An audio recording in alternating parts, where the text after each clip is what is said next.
We are at Lake Pleasant again. This is our second time to be here. Second time to be here. That's nice that they only charge per vehicle. Yeah. And not per person. That's the lake. That's the Pleasant Lake. It's very pleasant here. It's a very pleasant lake. I'm so amazed with all these. Oh, there they are. Oh, there they are! Oh. We saw the burros. Look at them. They're wild burros. Wild donkeys. Oh, that's a baby. Come on. There's another one. You want some apple? That's what he's waiting here for. You're waiting? We're waiting for an apple? They say don't feed the animals. So. Did they say? They did say that. Dito na kami. Nahanap na namin yung trail na gusto naming lakarin. Pero before that, ipakita ko muna sa inyo yung itsura ng Lake Pleasant. So, dito siya, oh. Yan, oh. Na-amaze talaga ako sa mga cactus dito sa Arizona. Kasi tingnan nyo, oh. It's everywhere. Protected plant yung mga cactus dito. Yung mga malalaki na cactus. Bawal niyan i-harvest. Oh, ang dami talaga. Ang lalaki nila. Ang lalaki at ang tatangkad ng mga cactus na yan. Oh. Saguaro or Sawaro ang pag-pronounce yata dyan. Oh, tingnan nyo. So that's the Lake Pleasant. Let's zoom in natin. Ganda, oh. It's 4 o'clock in the afternoon dito. Yan, look at the cactus. Ang lalaki. Ang lalaki talaga nila. Babalik kami dito mamaya pag nag-sunset na para panoorin yung sunset. Okay, punta na kami dun sa trail na gusto naming lakarin. Why? Because of my sunglasses? Dito na yung asawa ko tsaka yung binan ko. Ready to hike. What? So this is the trail that we're gonna walk. Last time we hiked the bridge and then went down here. Okay, so where are we going this time? Now we're gonna go all the way up. How many miles is that? 15. No! I'm not doing that silly thing again that we walk 6 miles. Where's Viewpoint? Where's Viewpoint? 1.9 miles. Oh, okay. That's not bad. Not 6 miles. I have a blood blister on my big toe. From the walk yesterday. Oh no. Ganito yung mga trail dito. Oh, mabato, na mabuhangin, na very dry.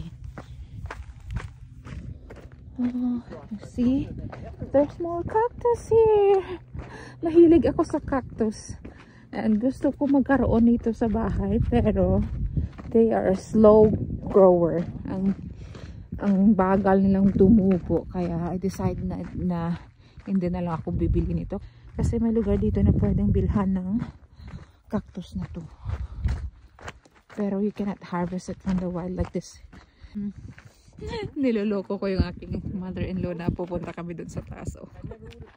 Ewan ko kung ilang milyang ang layo niyan.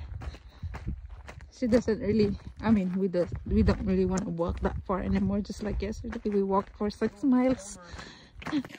Oh, diba? Ang ganda dito. Mag-4:30 ng hapon. Pero tirik pa yung araw, oh. Unlike sa Alaska, yung araw ngayon lumubog na.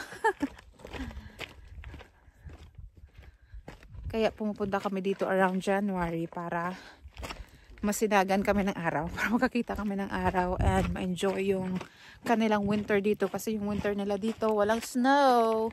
They don't have snow in the winter here in Phoenix Surprise area. Diba?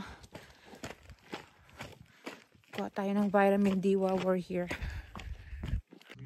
Makikita din dito yung bahagi ng Lake Pleasant. Ito, no? Last time pumunta din kami dito. Pumunta kami dun sa may wasak na tulay. Oh. So, dyan din kami ulit pupunta ngayon. Last time, kami lang mag-asawa yung nagbakasyon dito. I mean, yung pumunta sa trip na to sa Lake Pleasant. Ngayon kasama na namin yung aking biyanan. So yan na yung tulay kanina na mention to. This time tatawid kami dito. Dry ito siya na parang riverbed. So mag-continue kami dito sa kabilang side. May mga tao din dito, oh. Ayan. May mga ipot ng burros dito, mga wild donkey.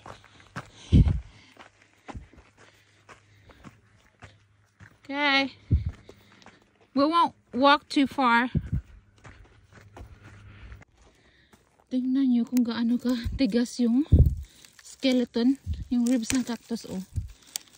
Parang kawayan. Matigas. Patay na yung isa. Natumba na. May iba't ibang klase din dito ng cactus. So, ito yung isang klase, oh. Grabe yung tinik. I wonder if I can bring one of these. Okay, hanggang dito na lang yung aming pag-hike kasi gusto naming maabutan yung sunset doon sa kabila. May ganitong klase ng cactus din dito. So that's the third kind of cactus. There was another one. Here's another kind.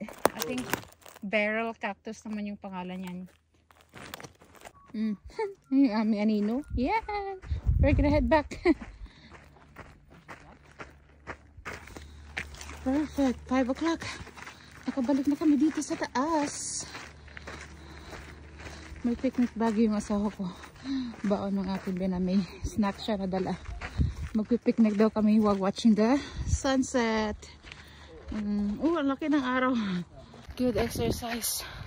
Easy lang mag-walking dito sa Arizona kasi wala silang snow. Unlike sa Alaska. Hindi ka basta-basta mag-walk outside kasi malamig. At mahirap din maglakad. Snacks that she brought.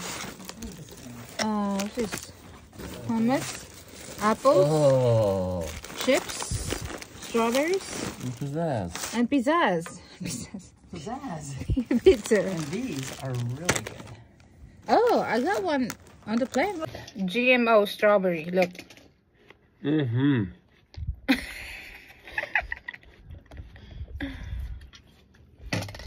Yep. Fine. I mean, you can't eat them. It's garlic. Oh, look at the view. Pretty. Pretty soon it's gonna turn orange. The skies are gonna turn orange. What? Tingnan yung asawa ko. Ando na sa tuktok. He wants more exploration. Don't get bit by a rattlesnake.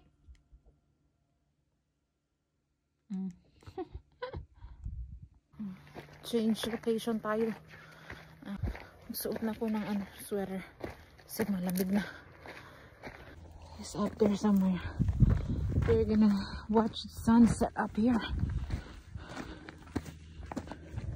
Nandito na kami sa taas. Tingnan yung view sa likod ko, oh. Yung view ng kabundukan dito sa Arizona, you know. Nag-change lang yung kulay ng kalangitan dahil lumulubog na yung araw. I-flip natin yung camera para makita yung kabuang view dito sa Lake Pleasant. So from this side hanggang dyan is Lake Pleasant. Tingnan yung nag-iiba na yung kulay ng kalangitan. Nag-orange na siya. Oh, tingnan nyo, ang ganda din dito sa ibabaw. Oh, kikita nyo yung mga kabundukan. And then this side. Dito maganda din yung kabundukan dito sa kabila. Ayun, oh. Wow. Oh, parang perfect cone yung isa dyan, oh, sa gitna. And then, nandun yung araw sa kabilang hill. Ayan, oh. Kita nyo na lang yung ibabaw niya. Babe. Hi! Bye.